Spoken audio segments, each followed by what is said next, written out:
السلام عليكم ورحمة الله وبركاته. الحمد لله رب العالمين، والصلاة والسلام على رسوله الكريم وعلى آله وصحبه أجمعين ومن تبعهم بإحسان إلى يوم الدين. أما بعد. محترم حضرات اور اسلامی بھائیوں، آپ کے آگے جس ٹاپک پر میں گفتگو کروں گا وہ عورت کا اسلام میں مقام و مرتبہ اور اسلام کو بدنام کرنے کے لیے جو الزامات لگائے جاتے ہیں اس کا بھی جائزہ انشاءاللہ اس مجلس میں لینے کی کوشش کی جائے گی. حقیقت میں یہ جو عنوان ہے بہت بڑا عنوان ہے اور اس پر ہمیں غور و فکر کرنے کی ضرورت بھی ہے. آج ہمارا معاشرہ ایسا ہے جہاں انٹرنیٹ اوپن ہوا اس کے بعد سے وقتاً فوقتاً شبہات پیدا کیے جاتے ہیں اسلام کے تعلق سے کہ اسلام نے عورت پر ظلم کیا، اسلام عورتوں کی حقوق ادا نہیں کرتا. بہت ساری باتیں جو ٹائم ٹو ٹائم آتی ہیں جس کی وجہ سے جو ہماری نوجوان نسل جو نیو جنریشن ہے اس سے متاثر ہوئے بغیر نہیں رہتی. دیکھیے، کوئی بھی چیز آپ بار بار اسے دہرائیں گے تو اس کا اثر لازمی ہے. تو ایسے موقع پر ایسے ٹاپک پر ہمیں بولنا چاہیے، سننا چاہیے، تاکہ ہمیں اسلام کی حقیقت کا علم ہو، تاکہ پتہ چلے کہ عورت کا اسلام میں کیا مقام و مرتبہ ہے. یہ بھی پتہ چلے کہ جو دعوے کیے جاتے ہیں، نعرے بلند کیے جاتے ہیں، اس کی کیا حقیقت ہے اور اس کا کیا مقصد ہے. اسی ضمن میں انشاءاللہ آپ کے آگے کچھ باتیں رکھنے کی کوشش کروں گا. دیکھیے حضرات اور میرے دینی بھائیوں، جب ہم اسلام سے پہلے اسلامی انسانی تاریخ پر نظر ڈالتے ہیں تو دیکھتے ہیں کہ عورت کی حالت بہت بری تھی. ایسی تصویریں سامنے آتی ہیں جن سے انسان کا بدن کانپ اٹھتا ہے. ایسے واقعات پڑھنے کو ملتے ہیں جس سے پتہ چلتا ہے کہ عورت کی کوئی ویلیو نہیں تھی، عورت کا کوئی خاص مقام و مرتبہ نہیں تھا. عورت کو سامان کی طرح بیچا اور خریدا جاتا تھا. عورت کو وراثت میں حاصل کیا جاتا تھا. جسے وراثت میں انسان مال و دولت حاصل کرتا ہے تو اسی طرح باپ کی وراثت میں عورت کو بھی حاصل کر لیتا. عورت کو ذلت کا شکار بنایا جاتا تھا. عورت کو عار اور نحوست کا سبب سمجھا جاتا تھا. بلکہ بہت سارے جاہلی زمانے میں دیکھا گیا کہ عورت کو زندہ دفن کر دیا جاتا تو کہیں عورت کو زندہ جلایا جاتا تھا. تو طرح طرح کے ظلم عورت پر ہوتے تھے. ایسے دور میں جب اسلام آیا تو اسلام عورت کے حق میں ایک روشن کرن بن کر چمکا. اسلام نے عورت کو ایسا مقام و مرتبہ عطا کیا جو پوری انسانی تاریخ میں عورت کو مقام حاصل نہیں ہوا. آپ ذرا غور کریں، اسلام نے عورت کو الگ الگ انداز میں عزت دی. اگر وہ بیٹی ہے تو اس کا الگ مقام ہے، اگر وہ بہن ہے تو اس کا الگ مقام ہے، اگر وہ ماں ہے تو اس کا مقام بہت اونچا ہے، اگر وہ بیوی ہے تو اس کا مقام اپنی جگہ ہے. الگ الگ اینگل سے اسلام نے عورت کے مقام کو اونچا کیا، عورت کو عزت بخشی، عورت کو مقام عطا کیا. لیکن افسوس کی بات یہ کہ آج کے دور میں پھر سے وہی باتیں سنائی دیتی ہیں کہ اسلام عورت کے ساتھ انصاف نہیں کرتا، اسلام عورت پر ظلم کے پہاڑ توڑتا ہے، اسلام عورت کی آزادی کو محدود کر دیتا ہے. دیکھیے، بسا اوقات ایسے نعرے جب بلند کیے جاتے ہیں تو کچھ لوگ اس سے صحیح میں متاثر ہوتے ہیں، سمجھتے ہیں شاید اسلام میں ایسا ہے. ہاں، ایسے دیکھنے کو ملتا ہے. یہ پردہ عورت کی آزادی کو قید کر دیتا ہے. باتیں صحیح ہیں، اس پر غور کرنا چاہیے، لیکن حقیقت بالکل ایسی نہیں ہے. حقیقت اس سے بالکل دور ہے. جبکہ اسلام کی نصوص کا ہم مطالعہ کریں، ہوتا یہ کہ بہت سارے لوگ آؤٹ آف کانٹیکسٹ اسلام کے ٹیکسٹ دیکھتے ہیں، ان نصوص کو پڑھتے ہیں، پھر اسے شیئر کرنے کی کوشش کرتے ہیں، یا پھر کچھ ایسے مسلمانوں کا رویہ، کچھ مسلمانوں کا جو بیہیویئر ہے اسے کوٹ کر کے اسلام کو بدنام کرنے کی کوشش کی جاتی ہے. جبکہ جب ہم قرآن و سنت کا مطالعہ کریں، سلف کی زندگی کا مطالعہ کریں، اللہ کے رسول صلی اللہ علیہ وسلم کی سیرت دیکھیں، صحابیات کا مقام و مرتبہ دیکھیں، تو پتہ چلتا ہے کہ حقیقت کیا ہے اور اسلام کو کیسے بدنام کرنے کی کوشش کی جاتی ہے۔ آج جہاں عورت کے فریڈم کی بات کی جاتی ہے، تو کیا آپ کو لگتا ہے حقیقت میں فریڈم کی بات ہوتی ہے؟ بس یہ خوبصورت نعرہ ہے، اس کے پیچھے مقصد یہ ہوتا ہے کہ عورت کو سرے بازار لا کر کھڑا کر دیا جائے، عورت کو اپنے دنیاوی فائدے کے لیے استعمال کیا جائے۔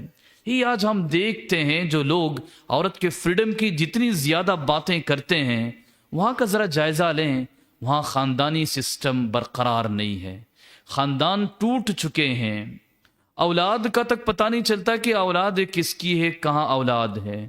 کبھی بچہ پیدا ہو جائے تو فوراً اسے کہیں بچوں کے آرفنیج میں چھوڑ دیا جاتا ہے۔ بہت سارے دل خراش واقعات سننے کو ملتے ہیں، نہ پیرنٹس کی کوئی عزت ہے، نہ ماں باپ کا کوئی مقام و مرتبہ ہے، فیملی سسٹم پوری طرح تباہ برباد ہو چکا ہے۔ اور پھر یہ فریڈم کے ذریعے ہوتا کیا ہے، اس کا نتیجہ کیا ہے، ریزلٹ کیا ہے؟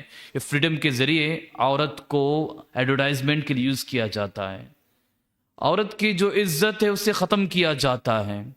اس فریڈم کے نام پر عورت کو مرد کے برابر فیکٹریوں میں کام پر لگایا جاتا ہے، جو مشقت اور مشکل کے کام ہوتے ہیں اس میں برابر عورت کو استعمال کیا جاتا ہے، اور ظلم یہ ہوتا ہے کہ اتنی تنخواہ بھی نہیں دی جاتی جو مرد حاصل کرتا ہے۔ پھر کہاں انصاف کی بات اور کہاں مساوات کی بات ہوتی ہے؟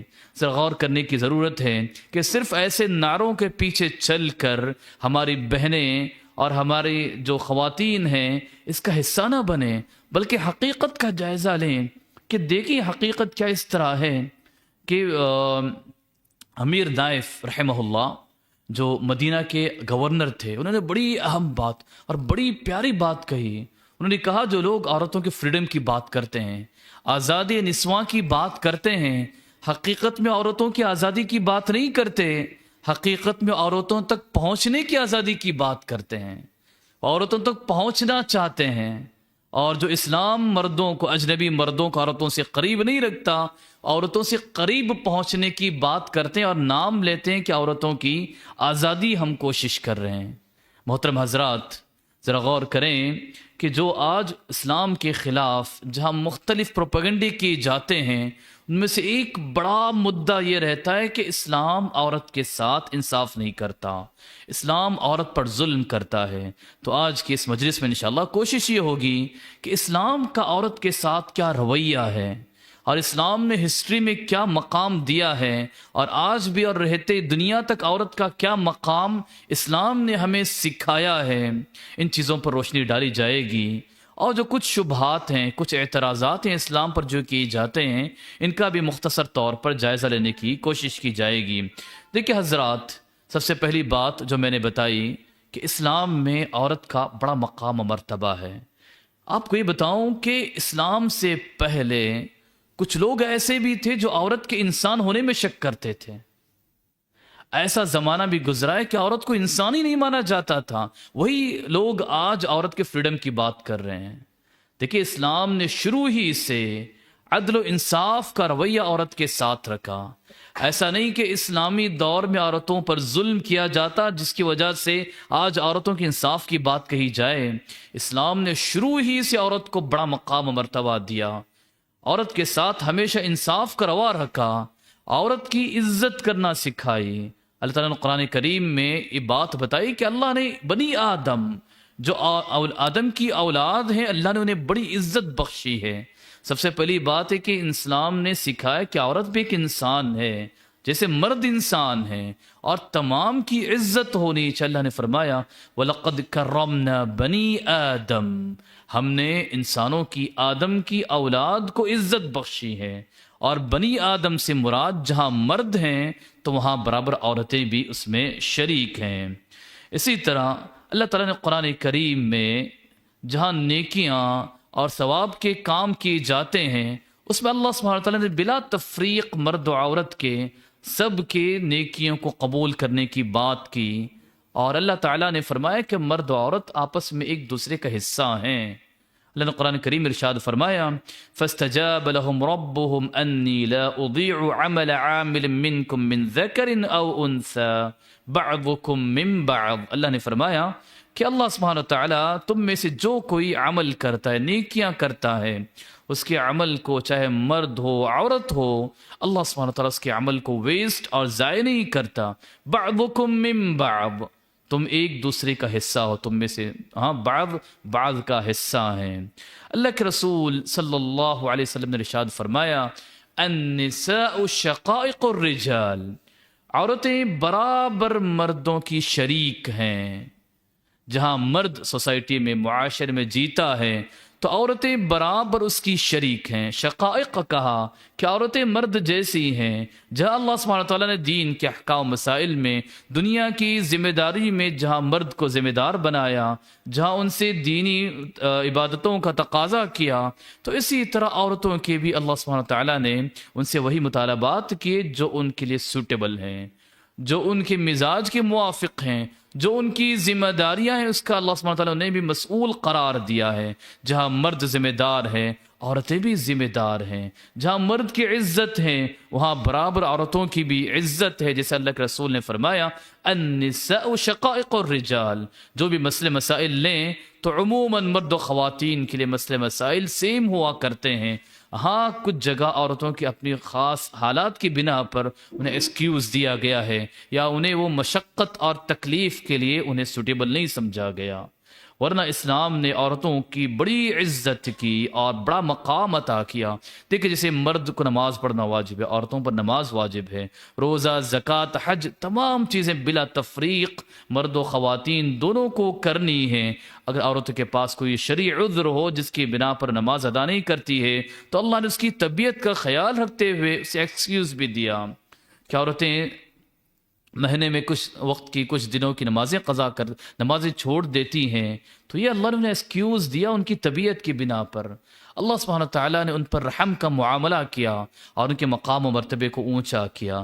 دیکھیں اللہ سبحانہ تعالیٰ نے قرآن کریم ارشاد فرمایا من عمل صالحا من ذکر او انثى وهو مؤمن فلنحینہ حیاتا طیبہ، کہ تم میں سے جو کوئی نیک کام کرے، چاہے مرد ہو عورت ہو، کوئی تفریق نہیں، اللہ سبحانہ تعالیٰ انہیں اچھی زندگی عطا کرتا ہے.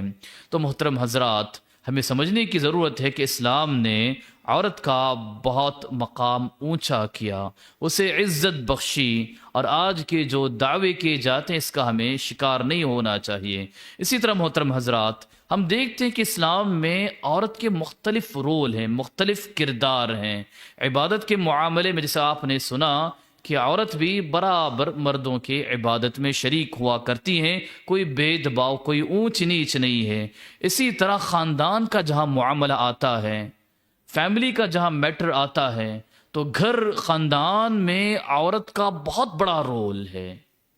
دیکھیں عربی شاعر نے بڑی پیاری بات کہی الام مدرسۃ وان اعددتها اعددت جیلا طیب الاعراق. تو انہوں نے بڑی پیاری بات کہی، کہا کہ عورتیں سب سے پہلا مدرسہ ہوا کرتی ہیں. اگر آپ اسے اچھی طرح تیار کریں تو آپ بڑی اچھی نسل کو تیار کرنے والے ہیں. صرف ایک گھر کو نہیں، پوری نسل آپ تیار کرنے والے ہیں. تو اسلام میں خاندانی مسائل میں عورت کو خاندان کا مضبوط ستون قرار دیا گیا ہے. وہ نسلوں کی پرورش کرتی ہیں، اولاد کی پرورش کیا کرتی ہیں. اور اگر نیک ماں ہو، عورت کی اچھی تربیت، اگر نیک ماں بن جائے تو اس کی بے شمار مثالیں اسلامی تاریخ میں ملتی ہیں. ذرا غور کریں، اسلامی تاریخ کا مطالعہ کریں، جہاں آپ بڑے بڑے ائمہ کے نام سنتے ہیں، ان کے پیچھے کس کا کردار رہا ہے؟ ان کے پیچھے سب سے زیادہ ان کی ماؤں کا کردار رہا ہے. امام شافعی رحمہ اللہ کی بات کر لیں، امام شافعی کے امام شافعی بننے میں کس کا بڑا کردار رہا ہے؟ امام بخاری کی بات کر لیں، امام بخاری کے امام بخاری بننے میں کس کا سب سے بڑا کردار رہا ہے؟ اس طرح آپ دیکھتے جائیں، تاریخ کا مطالعہ کریں تو خاندان میں عورت کا بہت بڑا کردار ہے، اور خصوصاً بچوں کی پرورش میں اسلام نے اسے بہت بڑا مقام دیا ہے. اسی طرح علم کے میدان میں اسلام نے عورت کو کبھی پیچھے نہیں رکھا۔ آج کل بہت ساری باتیں کی جاتی ہیں کہ اسلام عورت کو علم سے محروم کرتا ہے، بات حقیقت میں ویسی نہیں ہے، بلکہ وہ چاہتے ہیں کہ مخلوط تعلیم عام ہو جائے، کو ایجوکیشن عام ہو جائے۔ اسلام اس کی اجازت نہیں دیتا، تو اسلام پر ویسے اعتراض ہوتا ہے، ورنہ اسلام کبھی تعلیم کے معاملے میں مرد عورت میں کوئی تفریق نہیں کرتا۔ اللہ کے رسول نے فرمایا طلب العلم فریضۃ علی کل مسلم، کہ علم کا حاصل کرنا ہر مسلمان پر واجب اور ضروری ہے۔ تو اس میں اسلام نے مرد و عورت کی کوئی تفریق نہیں رکھی، بلا تفریق اسلام نے مرد و خواتین دونوں کو علم حاصل کرنے کی اپرچونٹی دی ہے۔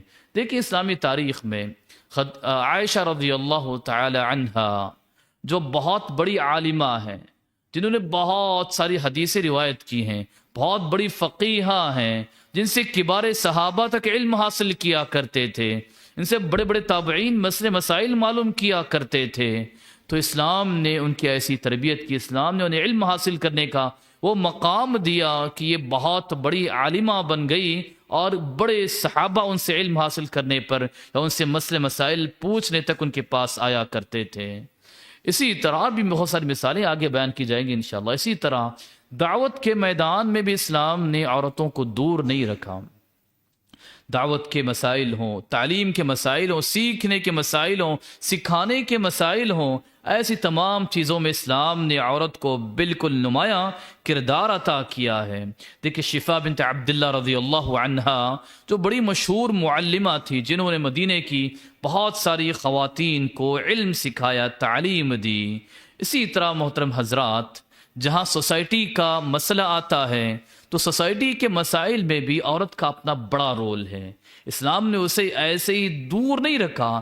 یاد رکھیں اسلام کی تعلیم ہے کہ خواتین بلا ضرورت گھر سے باہر نہ نکلیں۔ وَقَرْنَ فِي بُيُوتِكُنَّ، سب سے بہتر چیز خواتین کا اپنا گھر ہوتا ہے، لیکن ضرورت پڑنے پر سوسائٹی میں، معاشرے میں خواتین نے اپنا کردار اور رول ادا کیا ہے، اور اسلام انہیں پردے میں رہتے ہوئے معاشرے کے مسائل میں داخل ہونے کی بھی اجازت دیتا ہے، شرط ہے کہ وہ اپنے دائرے میں رہے اور اپنی حیا و عفت کا خیال رکھے۔ جیسے کہ ہم دیکھتے ہیں کہ جنگوں کے موقع پر بہت ساری صحابیات شریک ہوا کرتی تھیں اور بیماروں کی بیمار پرسی کیا کرتی تھی، زخمیوں کا علاج کیا کرتی تھی، اور ان کے لیے ٹینٹ لگاتی تھی، ان کے لیے پانی کا انتظام کیا کرتی تھی۔ اس طرح اور بھی بہت ساری مثالیں ملتی ہیں، جس میں نصیبہ بنت کعب ام عمارہ رضی اللہ عنہا کا نام بہت ہی روشن ہوتا ہے، جو بڑی بہادر خاتون تھی، جنہوں نے بہت سارے غزوات میں شرکت کی۔ تو دیکھیں اسلام عورت کو اپنے دائرے میں رہتے ہوئے ایسے مسائل میں انٹری کی اجازت دیتا ہے، بشرطے کہ عورت اپنے دائرے کو سمجھے، اپنی عزت و حیا کا خیال رکھے، اپنے پردے کا خیال رکھے، اور ایسے مسائل میں اسلام انہیں دور نہیں کرتا جیسا کہ بتایا جاتا ہے۔ اور اس کے لیے زندہ مثال صحابیات کے واقعات ہیں، جسے میں نے آپ کے آگے مختصر طور پر رکھے کہ وہ کیسے غزوات میں شریک ہو کر علاج کا کام کیا کرتی تھی، کیسے وہ زخمیوں کو پانی پلایا کرتی تھی، کیسے ان کے مرہم پٹی کیا کرتی تھی۔ اس طرح صرف صحابیات نہیں، اسلامی تاریخ میں ایسی بہت ساری مثالیں ملتی ہیں۔ دیکھیں محترم حضرات، اسلام نے عورت کو مقام دیا کہ اسلام نے عورتوں کے جو حقوق ہیں اس کا پورا حق انہیں عطا کیا ہے۔ اسلام نے عورت کے کسی حق کی تلفی نہیں کی، جسے کہ بتایا جاتا ہے کہ اسلام عورتوں کے حقوق نہیں دیتا۔ جیسے کہ بھی آپ نے سنا، تعلیم اور علم حاصل کرنے کے میدان میں اسلام نے عورت کو پوری آزادی دی، شرط کہ وہ اسلامی ضوابط کے مطابق ہوں۔ اگر کوئی ایجوکیشن کا مطالبہ کرتے ہوئے کہے کہ اسلام نے عورتوں کو تعلیم سے دور رکھا، تو بات بالکل غلط ہے۔ اور آپ کچھ اسلامی ممالک کا جائزہ لیں جہاں بہت سارے خواتین پی ایچ ڈی سے کم کی ڈگری نہیں ہے، بہت ساری خواتین نے پی ایچ ڈی کر رکھی ہیں مختلف میدانوں میں۔ خصوصاً سعودی عرب کا آپ ذرا دیکھ لیں کہ ماشاءاللہ سعودی عرب میں جامعہ نورہ کے نام سے پوری خواتین کی اتنی بڑی یونیورسٹی کہ پوری دنیا میں کہیں پائی نہیں جاتی. اتنی بڑی یونیورسٹی جہاں تعلیم کا ہر ممکن انتظام خواتین کے لیے کیا گیا اور پڑھانے والے بھی خواتین ہی ہوا کرتی ہیں کہ کیا مجال کہ کوئی مرد اس کے اندر داخل ہو جائے. اتنی بڑی یونیورسٹی جہاں میٹرو تک چلتی ہیں اور یہ خواتین کے لیے، صرف خواتین کے لیے اتنی بڑی یونیورسٹی ان کی تعلیم کے انتظام کے لیے بنائی گئی، اور خواتین پوری طرح پردے میں رہتے ہوئے علم حاصل کیا کرتی ہیں. اور ایسے نہیں، ہم دیکھیں ہندوستان کی بھی تاریخ دیکھیں، جہاں اسلامی دور ہندوستان میں تھا تو ایسے وقت میں خواتین پیچھے نہیں رہا کرتی تھیں. انہوں نے پردے کے ساتھ میں بہت علم حاصل کیا اور اس کا بڑا اپنا رول بھی ادا کیا. سلف کے زمانے کے ایگزامپلس بہت سارے آپ کے آگے آئیں گے. دیکھیں ایک ایگزامپل آتا ہے سلف کے زمانے کا. ایک خاتون کسی مخطوطہ اسے لکھ رہی تھی اور کسی حدیث کی کتاب کو تحریر کر رہی تھی یا کسی علمی کتاب کو تحریر کر رہی تھی.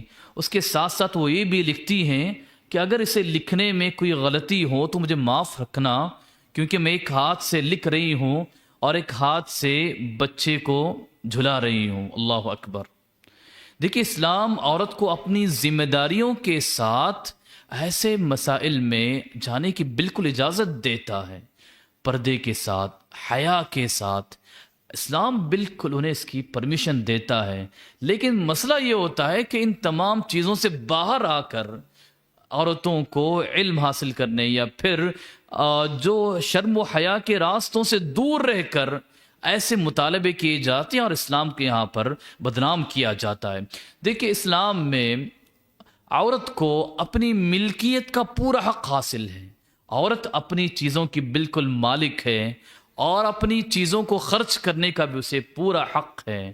اسے مال جمع کرنے کا حق ہے، اسے تجارت کرنے کا حق ہے، اسے جہاں چاہے اپنے مال کو خرچ کرنے کا حق ہے، جو اسلام سے پہلے ایسی آسانی عورت کے لیے بالکل بھی نہیں تھی.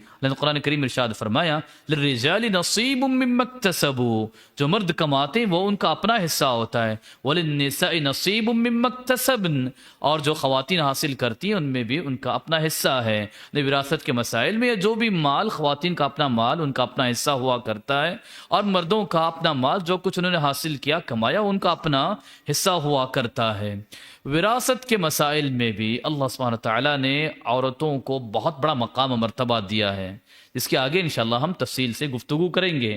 کبھی ایسی باتوں میں نہ آئیں کہ اسلام عورتوں پر ظلم کرتا ہے، اسلام نے عورت کو وراثت میں حصہ نہیں دیا. بار بار یہی سننے کو ملتا ہے کہ اسلام نے عورت کو وراثت کے مسائل میں آدھا حصہ دیا، یعنی دو عورتوں، ایک مرد کے مقابلے میں دو عورتوں کو جو ملتا ہے یعنی بس آدھا حصہ آدھا حصہ آدھا حصہ. ہمیشہ یہی بات ہمارے کانوں میں سننے کو ملتی ہے، جبکہ حقیقت پوری ایسی نہیں ہے. اس میں کوئی شک نہیں کہ اللہ سبحانہ وتعالیٰ نے قرآن کریم میں للذکر مثل حظ الانثیین فرمایا کہ مرد کو دو خواتین کے برابر حصہ ملتا ہے. کیا پورے حصے میں ایسا ہی ہے معاملہ؟ ایسا نہیں. کچھ حالات میں خواتین کو للذکر مثل حظ الانثیین، دو خواتین کے برابر ایک مرد کو حصہ ملتا ہے، لیکن ہمیشہ ایسا نہیں ہوتا، جس کی تفصیل انشاءاللہ ہم آگے معلوم کریں گے. اور وراثت کے مسائل میں خواتین پر ظلم کی جو بات ہے یہ بالکل غلط بات ہے، اور اسلام نے پورے انصاف کے ساتھ وراثت کی تقسیم کی ہے، اور اللہ سبحانہ تعالیٰ نے اس کی ذمہ داری خود لی. اور قرآن کریم میں اللہ سبحانہ تعالیٰ نے صاف طور پر وراثت کے احکام و مسائل کو بیان کیا. اسی طرح جہاں شادی کا مسئلہ ہوتا ہے، نکاح کے مسائل ہوتے ہیں، اسلام نے عورت کو پورا حق دیا ہے کہ وہ اگر راضی نہ ہو تو اس کی رضامندی کے بغیر شادی نہ ہو. اگر اس کی رضامندی کے بغیر شادی بھی کی جائے تو اللہ کے رسول نے یہاں تک حق دیا کہ وہ اس سے چھٹکارا پا سکتی ہیں، اور اس سے سپریٹ ہونے کا پورا حق اللہ کے رسول صلی اللہ علیہ وسلم نے خاتون کو دیا ہے. تو دیکھیے اسلام نے نکاح کے مسائل میں بھی ایسا نہیں کہ جو کہا جاتا ہے کہ اسلام عورتوں کو زبر سے پکڑ کے شادی کیا جاتا ہے، انہیں حق نہیں، ایسی بات نہیں.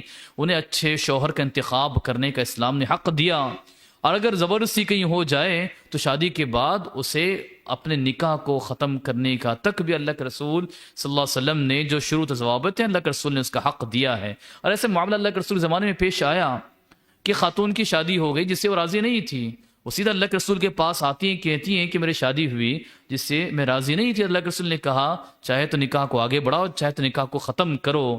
تو انہوں نے نکاح ختم نہیں کیا، انہوں نے کہا کہ میں بس بتانا چاہتی تھی کہ اسلام کا عورت میں اسلام جو بھی وہ بتانا چاہتی تھی کہ عورتوں کے حقوق باقی ہیں اور عورتوں کو اس کا اسلام میں حق حاصل ہے.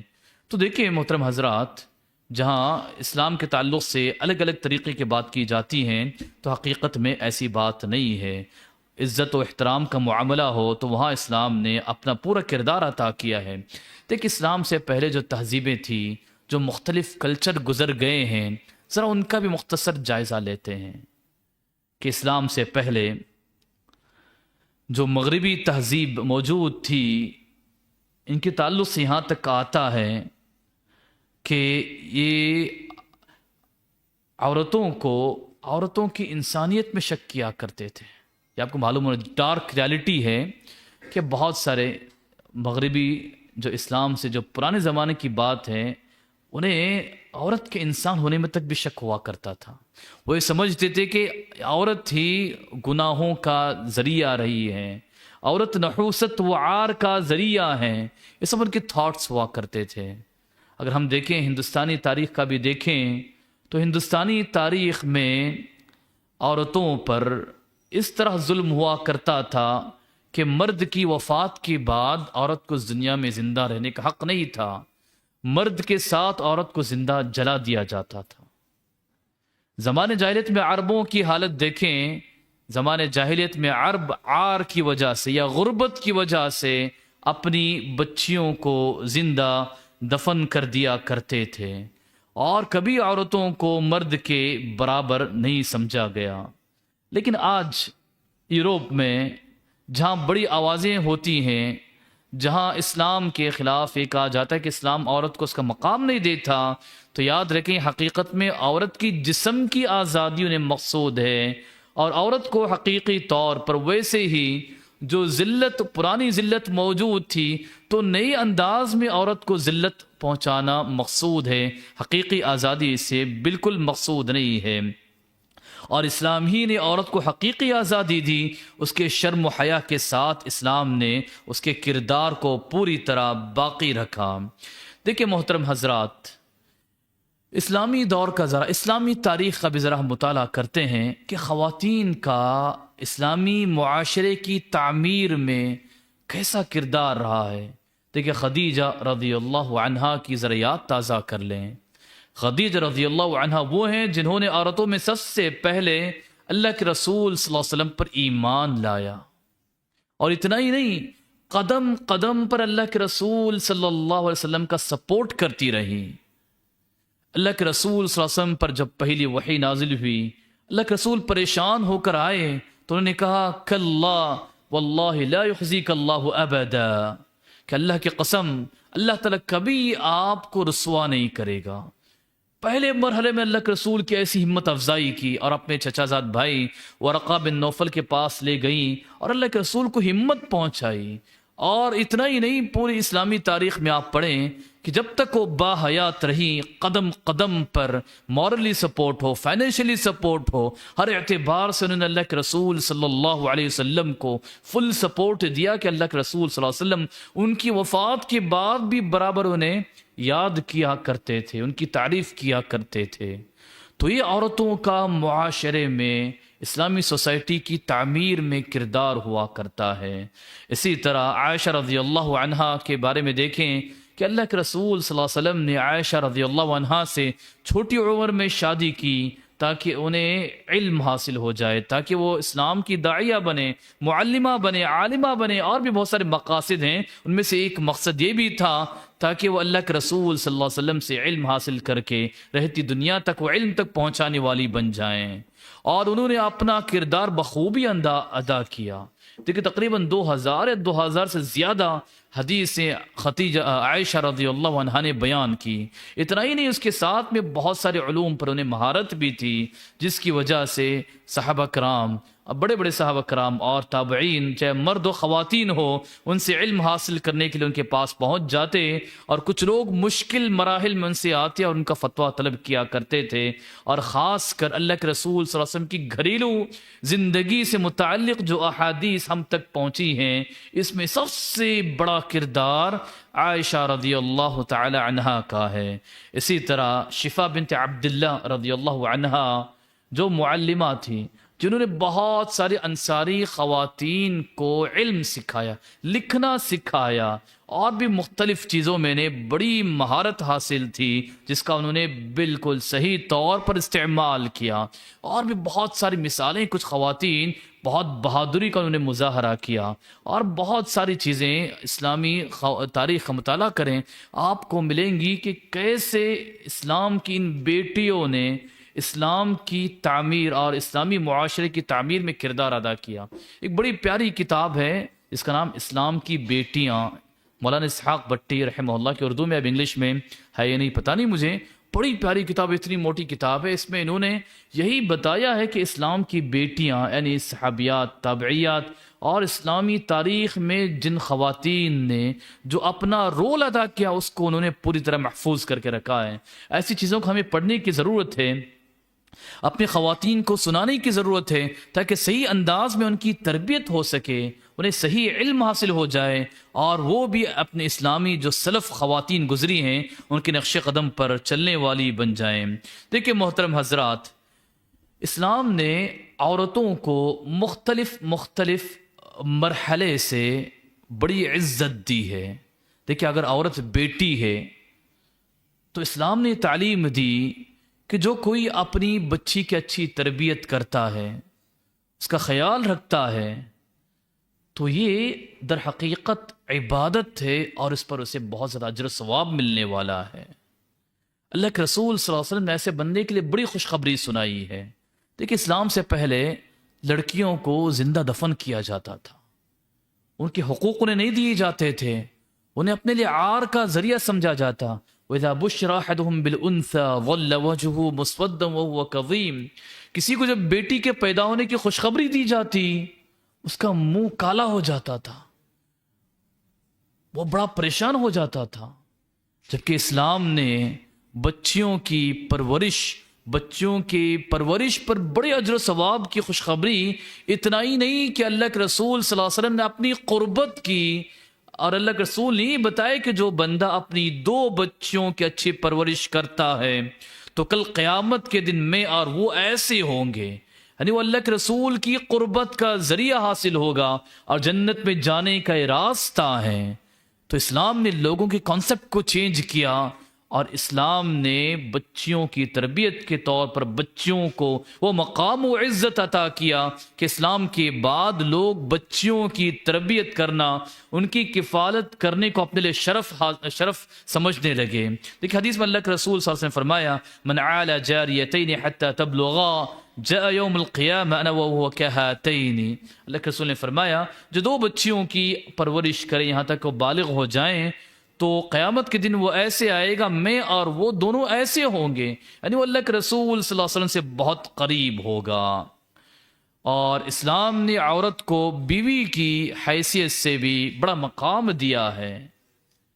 دیکھیے اللہ تعالیٰ نے قرآن کریم میں ارشاد فرمایا کہ اللہ سبحانہ تعالیٰ نے تمہاری بیویوں کو تمہارے لیے پیدا کیا جو تمہارے لیے سکون کا ذریعہ ہیں، محبت کا ذریعہ ہیں، ایک آپس میں الفت و رحمت کا ذریعہ ہے۔ اللہ نے فرمایا وَمِنْ آيَاتِهِ أَنْ خَلَقَ لَكُم مِّنْ أَنفُسِكُمْ أَزْوَاجًا لِتَسْكُنُوا إِلَيْهَا وَجَعَلَ بَيْنَكُم مَّوَدَّةً وَرَحْمَةً۔ اللہ نے فرمایا کہ اللہ سبحانہ تعالیٰ کی نشانیوں میں سے یہ ہے کہ اللہ سبحانہ تعالیٰ نے تمہیں میں سے، تمہاری جانوں میں سے تمہارے لیے بیویاں پیدا کی تاکہ تم ان سے سکون حاصل کر سکو، اور تمہارے درمیان محبت، الفت اور رحمت کو اللہ سبحانہ تعالیٰ نے رکھ دیا ہے۔ تو دیکھیے بیوی زمانے جاہلیت میں، اسلام سے پہلے یا پھر اسلامی تعلیمات پر جو عمل نہیں کرتے، ان کے پاس بیوی کی کوئی حیثیت نہیں ہوا کرتی، ان پر ظلم ہوتا ہے، مار توڑ کیا جاتا ہے، افسوس کی بات ہے کہ آج بہت سارے مسلم سماج میں بھی ایسی چیزیں ہوتی ہیں جو اسلام سے دور ہیں، جبکہ اسلام کی تعلیم یہ نہیں ہے۔ اسلام سکون کا ذریعہ بتاتا ہے۔ اسلام عورت کے جعل بینکم مودۃ و رحمہ، اللہ نے فرمایا کہ اللہ نے تمہارے درمیان محبت پیدا کی ہے، تو محبت کا سلوک ہونا چاہیے، خواتین کے ساتھ اچھا سلوک ہونا چاہیے۔ اللہ کے رسول صلی اللہ علیہ وسلم کی نصیحتوں میں سے، آخری نصیحتوں میں سے جو اللہ کے رسول نے اپنے آخری وقت جو نصیحتیں کی، اس میں سے اللہ کے رسول استوصوا بالنساء خیرا، اللہ کے رسول نے فرمایا میں تمہیں عورتوں کے تعلق سے بھلائی کی وصیت کرتا ہوں، خیر کی وصیت کرتا ہوں۔ اور یاد رکھیں انسان اپنے آخری وقت میں اہم چیزوں ہی کی وصیت کرتا ہے، تو اللہ کے رسول نے اپنے آخری وقت میں جہاں نماز جیسی اہم چیز کی وصیت کی، تو اپنے آخری وقت میں اللہ کے رسول صلی اللہ علیہ وسلم نے عورتوں کے ساتھ اچھے بیہیویئر کی بھی نصیحت کی۔ اللہ کے رسول صلی اللہ علیہ وسلم نے فرمایا کہ تم میں سے بہتر وہ ہیں جو اپنے خواتین کے حق میں بہتر ہوں، اپنے گھر والوں کے حق میں بہتر ہوں۔ تو اس طرح اللہ کے رسول صلی اللہ علیہ وسلم نے بیوی کے مقام کو اونچا کیا، اور انسان کے اور مسلمان کے اچھے اخلاق کی دلیل رکھی کہ اس کا کردار گھر میں بھی اچھا ہو، اس کے اخلاق، اس کے کیریکٹر گھر میں بھی اچھا ہو، اس کا کردار اپنی بیوی بچوں کے ساتھ میں اچھا ہو۔ اس کے بعد ماں کی حیثیت سے اسلام نے عورت کا الگ ہی لیول میں احترام اور الگ ہی لیول میں اسلام نے انہیں عزت دی، ورنہ اسلام سے پہلے ماں کا وہ مقام نہیں تھا تو اسلام نے ماں کا وہ مقام دیا۔ اللہ کے رسول صلی اللہ علیہ وسلم کے پاس صحابی آتے ہیں، پوچھتے ہیں کہ اللہ کے رسول صلی اللہ علیہ وسلم میری حسن صحبت کا، یعنی سب سے زیادہ میں اچھا سلوک کس کے ساتھ کروں، سب سے زیادہ اچھے سلوک کا کون مستحق ہے؟ اللہ کے رسول امک ثم امک، امک، اللہ کے رسول نے 3 مرتبہ فرمایا تمہاری ماں تمہارے حسن سلوک کا سب سے زیادہ مستحق ہیں۔ پھر آخر میں اللہ کے رسول صلی اللہ علیہ وسلم نے فرمایا تمہارے باپ اس کے بعد ہیں۔ تو دیکھیے 3 مرتبہ اللہ کے رسول صلی اللہ علیہ وسلم نے ماں کا ذکر کیا کہ تمہارے سب سے زیادہ حسن سلوک، اچھے معاملے کی مستحق تمہاری ماں ہے۔ اور بعض روایتوں میں اللہ کے رسول صلی اللہ علیہ وسلم نے یہاں تک فرمایا کہ ماؤں کے قدموں کے نیچے جنت ہے۔ تو محترم حضرات، تو دیکھیے اسلام نے کیسے عورت کا مقام اونچا کیا، کیسے عورت کو ماں کے اعتبار سے، بیوی کے اعتبار سے، بیٹی کے اعتبار سے، بہن کے اعتبار سے کیسے اسلام نے اسے عزت بخشی، اور اسلام نے کیسے اس کے مقام کو بلند کیا۔ ان تمام چیزوں کے باوجود آج اسلام پر الگ الگ انداز میں اعتراضات ہوتے ہیں کہ اسلام ایسا نہیں کرتا، اسلام ویسا نہیں کرتا۔ اور یہ پہلی بات نہیں، اسلامی تاریخ میں اسلام کے دشمنوں کا ہمیشہ سے یہ رویہ رہا ہے کہ اسلام کی الگ الگ چیزوں کو لے کر شبہات پیدا کرتے ہیں، اسلام کو بدنام کرنے کی کوشش کرتے ہیں، اسلام کے خلاف نفرتیں پھیلایا کرتے ہیں۔ تو ان چیزوں میں جیسے میں نے بتایا بہت ساری چیزیں ایسی ہوتی ہیں جو آؤٹ آف کانٹیکسٹ آ کر قرآن و حدیث کو سمجھا جاتا ہے، کبھی جان بوجھ کر ہوتا ہے، کبھی انجانے میں بھی ہو سکتا ہے، لیکن اگر اسلام کی تعلیمات کو صحیح طور پہ پڑھا جائے، دیکھا جائے، تو پتہ چلے گا کہ جو شبہات ہیں اسلام ان سے بالکل بری ہے۔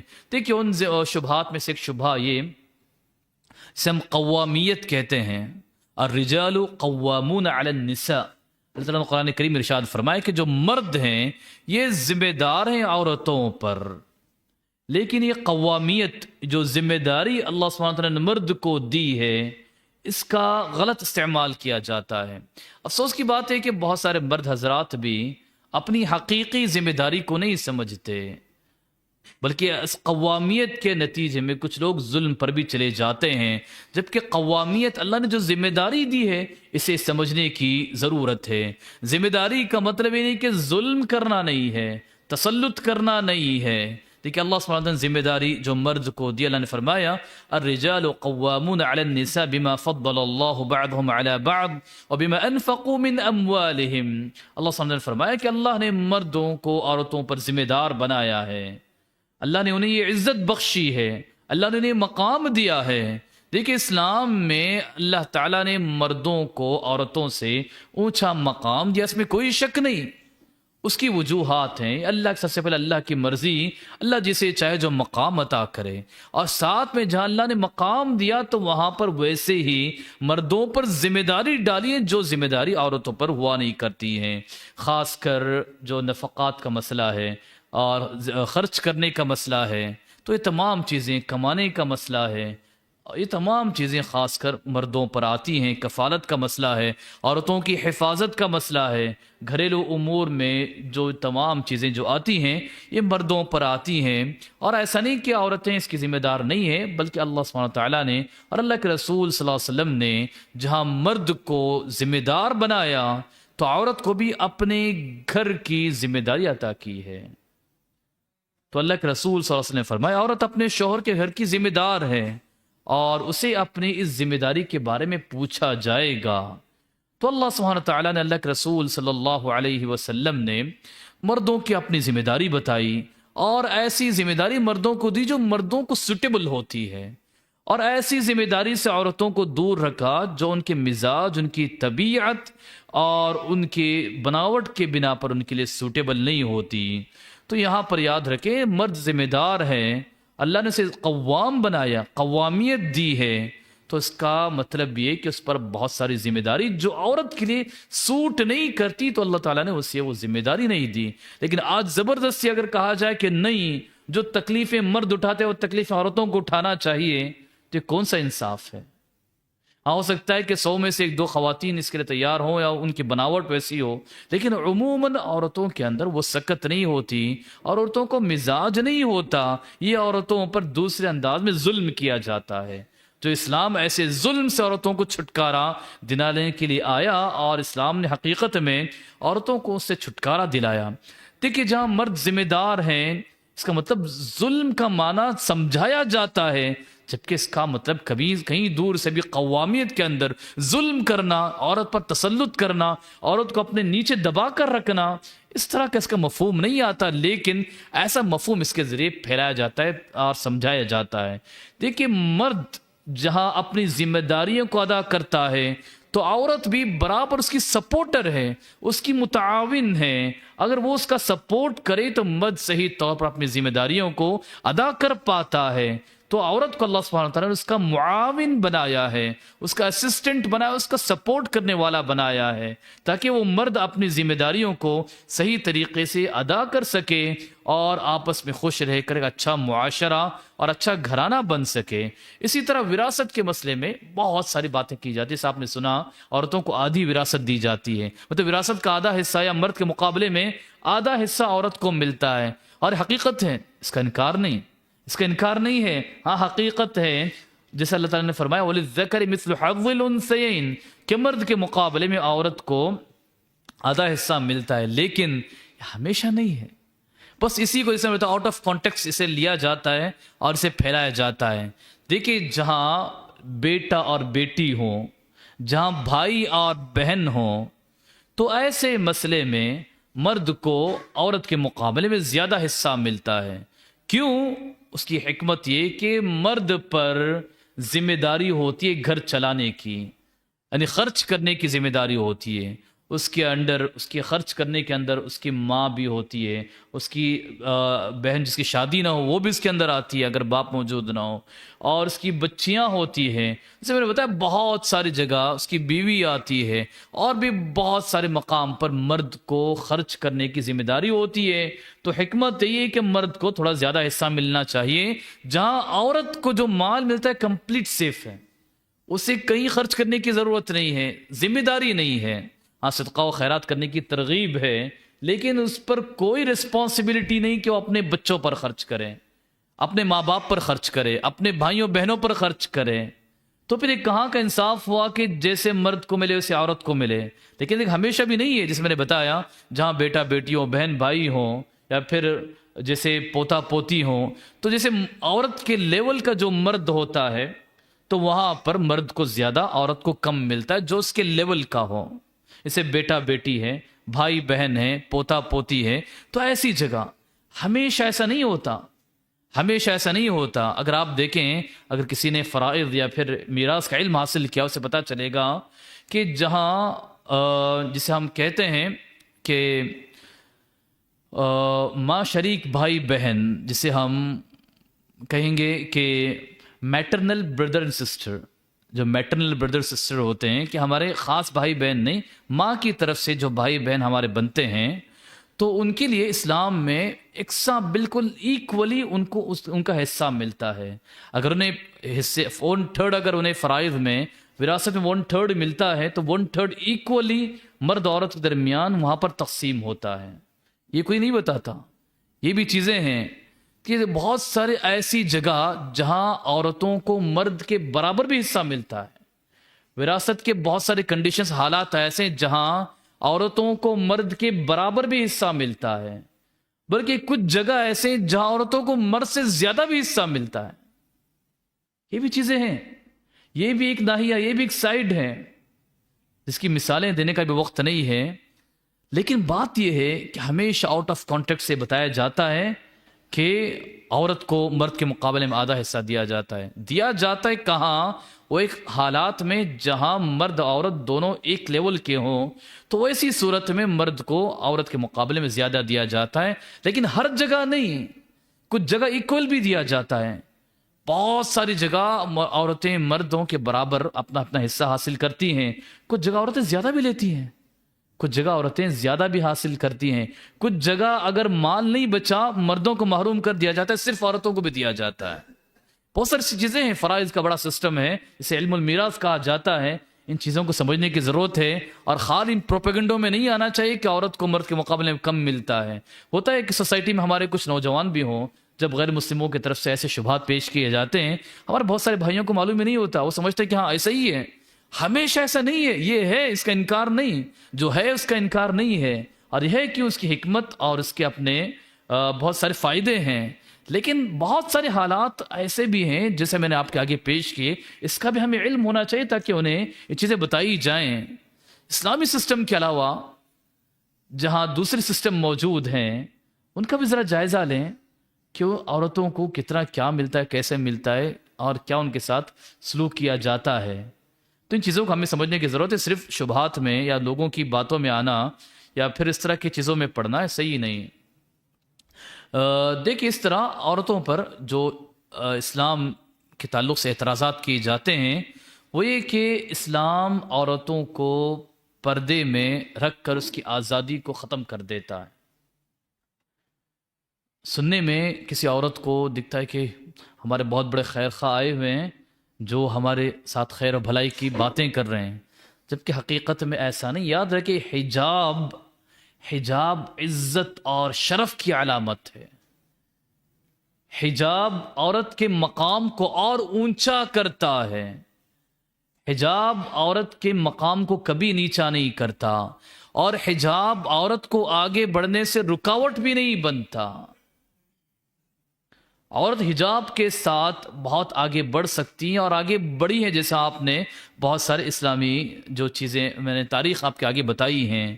دیکھیں، حجاب عورت کی عزت اور وقار کی علامت۔ اللہ نے قرآن کریم میں فرمایا، یا ایھا النبی قل لازواجک وبناتک ونساء المؤمنین یدنین علیہن من جلابیبہن ذلک ادنی ان یعرفن فلا یؤذین، ذلک ادنی ان یعرفن فلا یؤذین۔ اللہ نے فرمایا کہ اے اللہ کے نبی صلی اللہ علیہ وسلم اپنی بیویوں اور اپنی بچیوں اور مومن عورتوں کو بتاؤ کہ وہ جلباب کا اہتمام کریں، یعنی حجاب کا خیال کریں۔ یہ کیوں؟ تاکہ وہ پہچانی جائیں اور ان کو تکلیف نہ دی جائے۔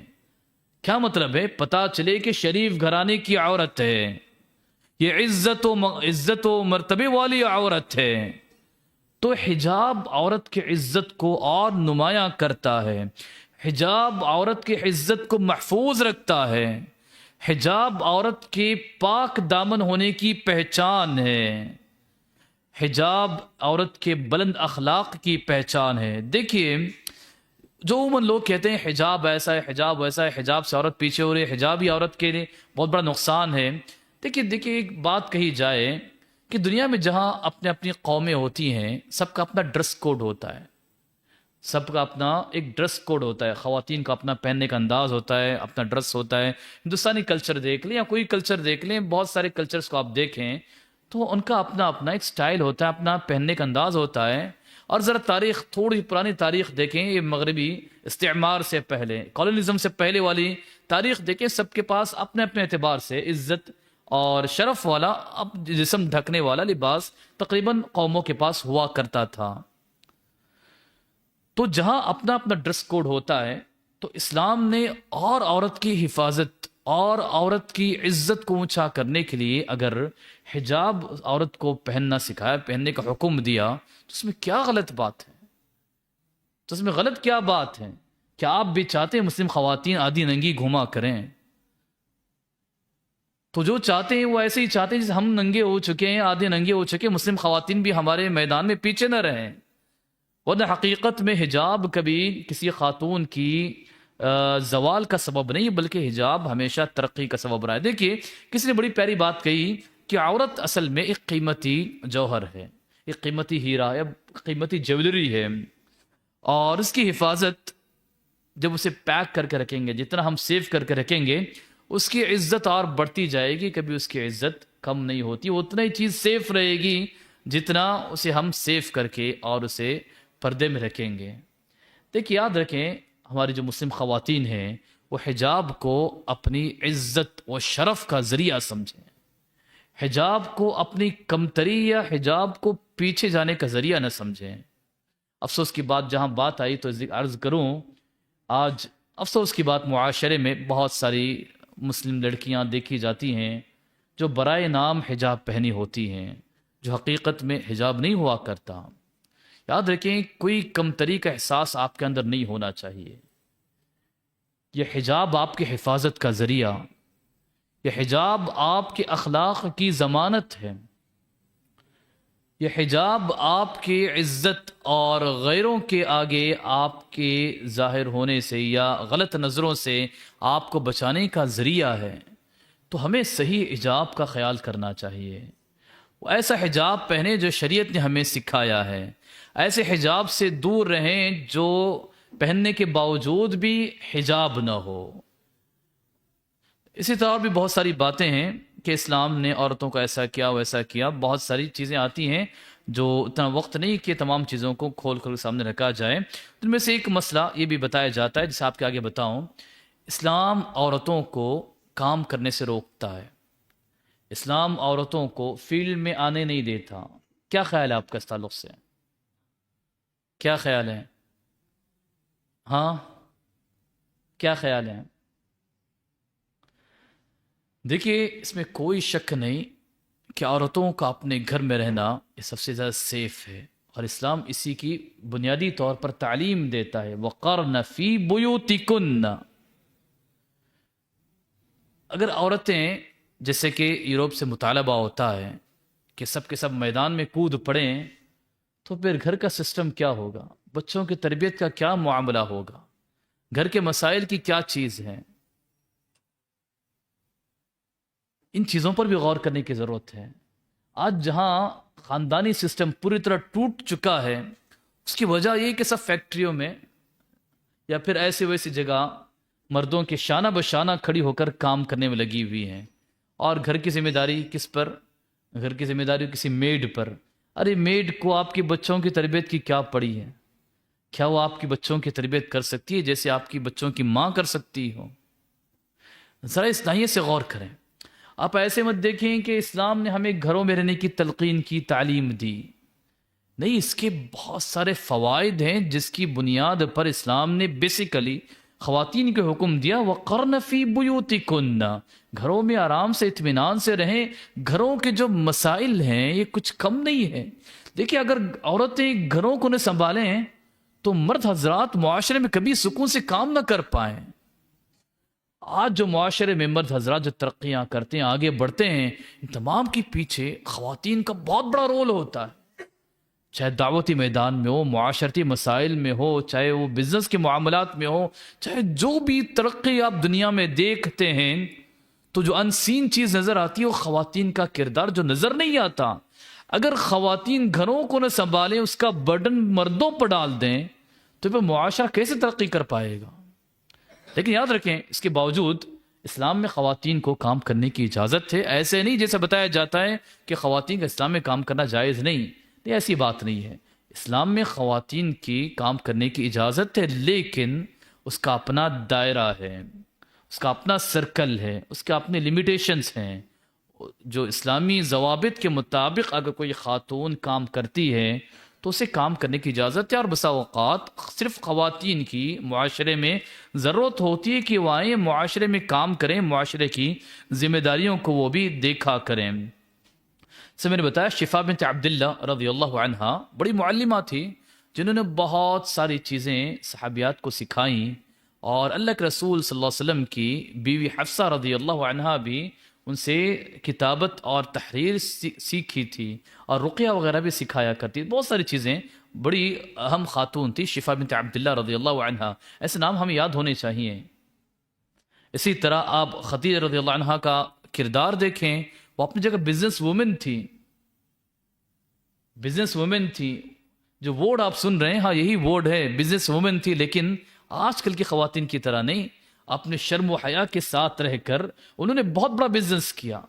ان کے بزنس کے ٹریڈز کے قافلے سیریا تک جایا کرتے تھے، مدینے سے، مکہ سے شام تک، سیریا تک، اور مکہ سے یمن تک کے ان کے قافلے چلا کرتے تھے۔ اتنا بڑا انٹرنیشنل لیول کا وہ بزنس کرتی تھیں، لیکن اس کے باوجود وہ شرم و حیا کے ساتھ بزنس کیا کرتی تھیں، اخلاقی دائرے میں رہ کر بزنس کیا کرتی تھیں۔ تو اسلام خواتین کو کام کرنے سے منع نہیں کرتا، لیکن بیسیکلی وہی کہ خواتین کا گھروں میں بہت ضرورت ہے، گھروں میں رہنا ان کا بڑا اہم کردار ہے، لیکن ضرورت پر کام سے اسلام منع نہیں کرتا، لیکن اس کے رولز اور ریگولیشن جو اسلام نے سکھائے ہیں وہ ہونے چاہیے۔ آج جہاں بتایا جاتا ہے کہ اسلام خواتین کو، عورتوں کو کام سے منع کرتا ہے، اس میں کبھی دھوکہ نہ کھائیں۔ وہ بولنا یہ چاہتے ہیں کہ مردوں کے برابر آ کر کھڑے ہو جائیں، آفس سیکرٹری کے نام پر ان کا استغلال ہو، ان کی عزتیں تار تار ہو جائیں، ان کے ساتھ برا رویہ کیا جائے، ان سے برابر کام لیا جائے، اور انہیں تنخواہ مردوں کے مقابلے میں آدھی دی جائے۔ یہ مطالبہ ہے حقیقت میں، اسے سمجھنے کی ضرورت ہے۔ ورنہ اسلام کبھی خواتین کو کام کرنے سے منع نہیں کرتا۔ اگر اس کی معاشرے میں ضرورت ہو اور معاشرے میں وہ آتی ہیں، خواتین کام کرتی ہیں، تو اسلام کے رول ریگولیشن حیا شرم کے ساتھ انہیں کام کرنے کی اجازت ہے۔ اسلام اس سے منع کرتا ہے کہ خواتین مردوں کے ساتھ برابر کے برابر کھڑے ہو کر بیٹھیں، ان کے ساتھ ہنسی مذاق کریں، ان کے ساتھ گپے اڑائیں، پھر موقع ملنے پر مرد پھسلا کر ان سے غلط کام ہو جائے۔ ایسی چیزوں سے اسلام منع کرتا ہے، ایسے کام سے اسلام منع کرتا ہے، اور وہ لوگ ایسے کام کو چاہتے ہیں جس کی وجہ سے اعتراض کرتے ہیں کہ اسلام خواتین کو کام کرنے سے منع کرتا ہے۔ دیکھیں اسلامی تاریخ کا جہاں مطالعہ کرتے ہیں تو جہاں مردوں کا اپنا بڑا کردار ہے، خواتین کا بھی بڑا کردار ہے، انہوں نے بھی بہت بڑے بڑے کام کیے ہیں۔ اگر خواتین اپنے کام کو انجام نہ دیں تو پھر معاشرے میں اس کا سسٹم صحیح طریقے سے چل نہیں پائے گا۔ دیکھیں ڈیلیوری یا میٹرنیٹی ہاسپٹلس آج کل بنے ہوئے ہیں، یہاں پر خواتین کو ہونا چاہیے، لیکن حقیقت میں سسٹم کیا بنا ہوا ہے؟ دیکھیے یہ سب چیزیں سوچنے کی ضرورت ہے۔ یہاں پر خواتین کا اہم کردار ہونا چاہیے، خواتین کی یہاں پر ضرورت ہونی چاہیے، جیسا کہ اسلامی تاریخ میں خواتین یہاں پر اپنی ذمہ داری ادا کرتی تھیں، لیکن ایسے شعبے میں آپ کو خواتین بہت کم ملیں گی، یا پھر خواتین برابر اتنی نہیں ملیں گی جیسے ملنی چاہیے، ریکوائرمنٹ جیسا ہے۔ اور ایسے میدان میں مرد بھی کافی مرد حضرات بھی بڑی تعداد میں موجود ہوتے ہیں۔ تو دیکھیے جہاں خواتین کو کام کرنے کی ضرورت ہے، جہاں ان کا اپنا کردار ہوتا ہے، جہاں پردے کی ضرورت، جہاں پردے کے ساتھ اپنے عزت اور شرم و حیا کے ساتھ جو اسلام کی تعلیمات کے مطابق اگر خواتین کام کرنا چاہتی ہیں، ان کا خاص انوائرمنٹ ہو، ایسی جگہ خواتین کو کام کرنے سے منع نہیں کیا جاتا، ان کی بھی بالکل معاشرے میں ضرورت ہے۔ لیکن بیسیکلی جیسے میں نے بتایا کہ خواتین کا اصل جو کام کرنے کا جو مقام ہے وہ ان کا گھر ہے۔ اس سے اور بھی بہت ساری باتیں ہیں اور ان کے بہت سارے اعتراضات ہیں جسے ہم پوری طرح بیان یہاں پر کر نہیں پائیں گے۔ دیکھیے محترم حضرات اور پردہ نشین خواتین جو سن رہی ہیں، اسلام عورت کو غلامی، ذلت اور ظلم سے نجات دے کر اسلام نے عورت کو اتنا اونچا مقام و مرتبہ دیا ہے۔ یہ شبہات آتے ہیں، اعتراضات جو آتے ہیں، اس میں ہمیں کبھی یہ چیز محسوس نہیں ہونی چاہیے کہ حقیقت میں اسلام نے ایسا کیا۔ اسلام نے عورت کو صرف ایک لذت حاصل کرنے یا پھر لذت کا ذریعہ نہیں بنایا، بلکہ اسلام نے عورت کو ایک مربی ماں، ایک بیوی، باعزت بیٹی اور محترم بہن بن کر اسلام نے عورت کو پیش کیا ہے۔ جو یہ چیزیں آج دوسرے ہم سے چھیننے کی کوشش کرتے ہیں تاکہ عورت اسلام معاشرے میں ایک بڑا اہم کردار ادا کر سکیں اور معاشرے کی تعمیر میں اس کا بڑا اہم کردار رہے۔ دیکھیں اللہ سبحانہ وتعالیٰ نے قرآن کریم میں ارشاد فرمایا والمؤمنون والمؤمنات بعضهم اولیاء بعض یأمرون بالمعروف وینہون عن المنکر۔ اللہ تعالیٰ کا فرمان ہے کہ مومن مرد اور مومن عورتیں آپس میں ایک دوسرے کی دوست ہوا کرتی ہیں، وہ ایسے کہ وہ بھلائی کا حکم دیتے ہیں اور برائی سے روکا کرتے ہیں۔ تو ہمارے معاشرے میں، سوسائٹی میں یہ ہونا چاہیے کہ مرد اپنی جگہ، خواتین اپنی جگہ، سب مل کر اپنی ذمہ داریوں کو ادا کریں اور اپنی جو رسپانسبلٹی ہے انہیں ادا کرنے کی کوشش کریں، بھلائی کے کاموں میں بڑھ چڑھ کر حصہ لیں اور برائی کو روکنے میں اپنا کردار ادا کریں۔ تو اس سے مسلم معاشرہ بالکل ویسے طرح روشن ہوگا جیسے ہمارے سلف کے زمانے میں یہ چیزیں ہوا کرتی تھیں۔ دیکھیں محترم حضرات، اسلام نے جہاں مرد و عورت دونوں کو ایمان کے رشتے سے جوڑ دیا ہے تو ان پر ویسی ہی اپنی اپنے دائرے میں رہ کر بہت ساری ذمہ داریاں دی ہیں جسے ہمیں سمجھ کر اسے ادا کرنے کی ضرورت ہے۔ نیکی اور تقوی میں ہمیں آگے بڑھنے کی ضرورت ہے اور اپنے آپ کو درست کرنے کی ضرورت ہے، اور خواتین کو صحابیات اور سلف کی زندگی پڑھ کر انہیں اپنا رول ماڈل بنانے کی ضرورت ہے۔ اور اس طرح کی جو بھی نعرے ہوتے ہیں یا جو بھی دعوے کیے جاتے ہیں، ان تمام چیزوں کو سمجھ کر اسلام کی صحیح تعلیمات پر عمل کرنے کی آج خواتین کو ضرورت ہے۔ آخر میں اللہ سبحانہ وتعالیٰ دعا ہے کہ اللہ سبحانہ تعالیٰ ہمارے معاشرے کو باعزت و با احترام والا معاشرہ بنائے۔ اللہ سبحانہ تعالیٰ خواتین کی جو عزت اسلام نے سکھائی ہے، جو مقام خواتین کو اللہ تعالیٰ نے دیا ہے، اس مقام کو ہمیں دے کر ان کے ساتھ حسن سلوک کرنے والا بنائیں۔ اور اللہ سبحانہ تعالیٰ خواتین کے ناحیے سے جو شبہات اور اعتراضات یا برین واش جو خواتین کا کیا جاتا ہے، ان تمام فتنوں سے اللہ سبحانہ تعالیٰ خواتین کی حفاظت فرمائے۔ اللہ سبحانہ تعالیٰ ہمارے معاشرے کو نیک و صالح معاشرہ بنائے، اللہ تعالیٰ ہمیں نیکیوں میں بڑھ چڑھ کر حصہ لینے والا بنائے۔ اللہ سبحانہ تعالیٰ ہمیں صحیح معنوں میں مومن و مسلمان بنائے۔ اللہ سبحانہ تعالیٰ ہمارے ساتھ خیر و بھلائی کا معاملہ کرے۔ اللہ سبحانہ تعالیٰ ہمیں خیر و بھلائی کے ساتھ دنیا میں امن و امان کو قائم و دائم رکھنے والا بنائے، آمین۔ وآخر دعوانا ان الحمد للہ رب العالمین۔